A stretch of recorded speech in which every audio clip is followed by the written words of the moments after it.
Et grand temps qui est donc consacré à ce nouveau sommet de Paris sur les garanties de sécurité à apporter à l'Ukraine en cas d'accord de cessez-le-feu avec la Russie. On en est loin. En attendant, la guerre continue. Avec nous pour en parler, François Hesbourg. Bonsoir. Bonsoir. Soyez le bienvenu sur TV5 Monde. Vous êtes analyste géostratégique, conseiller spécial à l'International Institute for Strategic Studies, auteur du livre Un monde sans l'Amérique, édition Odile Jacob. Alors, le président français a donc évoqué la création d'une force de réassurance qui serait déployée en Ukraine en cas de paix. Ça fait beaucoup de conditionnels, il faut le dire. Alors, c'est quoi une force de réassurance et quelle serait, selon vous, sa mission ? Bon, écoutez, comme son nom l'indique, sa mission serait quelque part de rassurer l'Ukraine sur le fait que si jamais il y avait une violation du cessez-le-feu par les Russes, des partenaires importants de l'Ukraine auraient des troupes qui seraient elles-mêmes exposées et donc nous réagirions, nous, à ces violations.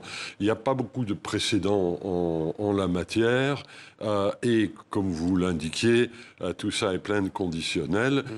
Moi, je ne fais pas la critique de cette affaire, car après tout, on ne sait jamais. Il y aura peut-être un cessez-le-feu total et inconditionnel de la part des belligérants en Ukraine.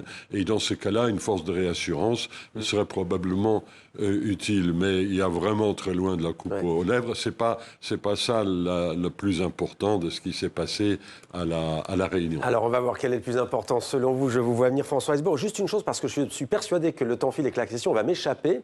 On parle, ce n'est pas une force de maintien de la paix. On sait ce qu'il y a par exemple au Liban avec la FINUL ou dans d'autres pays africains, des missions de maintien de la paix. L'ONU a totalement disparu de ce conflit russo-ukrainien. Il y a l'Europe. Il y a la Russie, il y a les États-Unis évidemment, il n'y a plus l'ONU. Il y a bien sûr qu'il n'y a plus l'ONU parce que elle a plus vos chapitres. Pour une force de maintien de la paix, il faut quand même l'accord du Conseil de sécurité. Le Conseil de sécurité, il y a un certain nombre de pays, dont la Russie.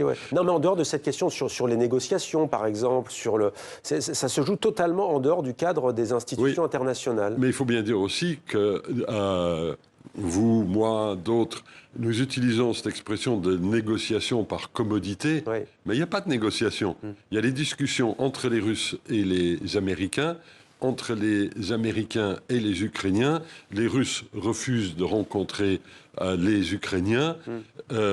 Il n'y a pas de processus de paix. Ça ne s'appelle pas une négociation. Ça s'appelle une série de confabulations entre gens de plus ou moins mauvaise volonté, s'agissant d'un médiateur américain partial, d'un belligérant russe qui n'a aucune envie d'arrêter les combats, et l'Ukraine qui craint d'être livrée corps et âme à l'agresseur. Et le nerf de la guerre, c'est l'argent. Et vous, François Hesbourg, vous trouvez qu'aujourd'hui, on insiste peu sur un point névralgique. Alors Emmanuel Macron a dit pas question, ce n'est pas le moment de lever les sanctions contre la Russie, mais il y a une autre question, c'est la question des avoirs gelés de la Russie, d'oligarques notamment. Qu'en est-il ? Alors, justement, attention, d'abord, ce ne sont pas les biens des oligarques, ce sont les biens de la Banque centrale de Russie.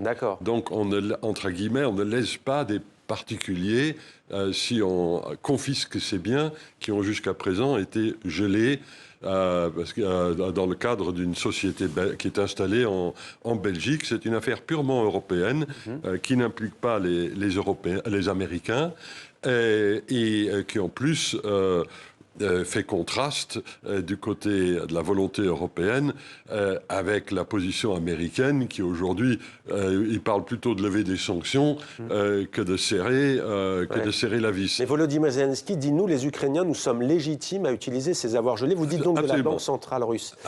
Est-ce qu'il a une réponse aujourd'hui ? Alors, il a un début de réponse parce que le président Macron, jusqu'à présent, était un des responsables européens les plus réticents par rapport à cette confiscation des avoirs.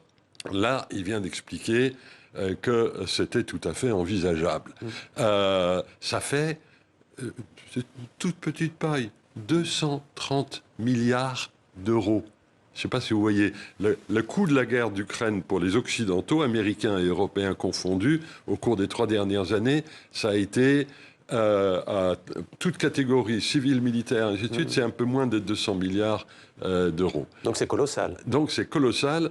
Et comme cet argent ne pourrait être légitimement dépenser que pour défrayer l'Ukraine, cet argent irait logiquement à l'armement de l'Ukraine d'un côté et la reconstruction ou la construction d'infrastructures. Mais c'est légal ? Oui, c'est légal, c'est très compliqué juridiquement. Parce que j'avais aussi entendu parler des intérêts justement aussi. C'est effectivement très compliqué. Il y a un précédent qui est celui des avoirs irakiens confisqués, non pas par les Américains, mais confisqués par la communauté internationale au moment de la première guerre du Golfe, au début des années 90, pour justement compenser le Koweït, qui avait été envahi et annexé par l'Irak de Saddam Hussein à l'époque.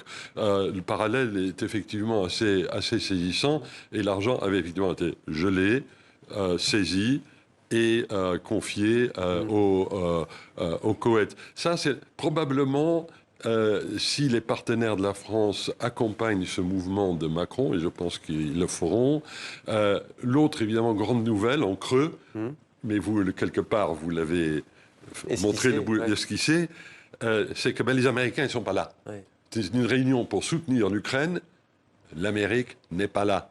Elle est absente. Il y a eu le coup de téléphone avec Donald Trump. Voilà, non seulement elle n'est pas là, mais elle parle plutôt de lever les sanctions que de faire peser quelques contraintes, que ce soit sur la Russie. Et pendant ce temps-là, dans la même journée, aujourd'hui, vous avez M. Trump qui vient d'expliquer qu'il allait augmenter les droits de douane contre l'Europe et le Canada si le Canada et l'Europe continuaient à travailler ensemble sans les États-Unis. À ce que nous faisons au plan stratégique depuis un certain nombre de semaines, depuis que les États-Unis menacent le Canada d'annexion.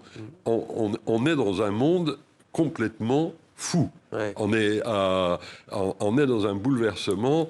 Avec beaucoup d'incertitudes et un bouleversement, dites-vous. La Russie, tout à l'heure, j'ai oublié de le dire, mais de toute façon, la Russie ne veut pas de contingent européen. Ça, cela va sans dire. Ça, c'est non. Et c'est niet en russe.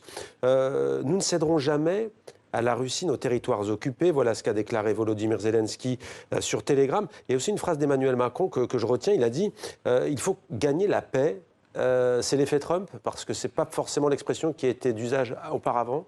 Non, vous avez raison, c'est l'effet Trump. L'Europe est seule face à ses responsabilités. Les Russes en sont évidemment ravis, parce qu'ils partent du principe que nous sommes, comment dire, pour utiliser le langage poutinien, nous sommes une bande de non, l'expression est vraiment trop laide. Allez, une bande de branleurs, incapables, nous ne sommes pas des vrais hommes, pour faire court. Et donc, si nous sommes renvoyés face à nous-mêmes, nous n'arriverons pas, justement, à relever le gant. Pendant ce temps-là, les Américains jouent les médiateurs intéressés aux terres rares, aux ressources naturelles. Le business d'abord, comme on dit. Il nous reste les 40 secondes. Ursula von der Leyen conseille aux Européens de faire un kit de survie de 72 heures, 3 jours donc. Vous, Français, Européens, est-ce que vous allez faire un kit de survie ? Est-ce qu'il y a vraiment une menace de guerre imminente ? Non, écoutez, ça, ce sont des mots qui, pour l'instant, sont des mots de dramatisation.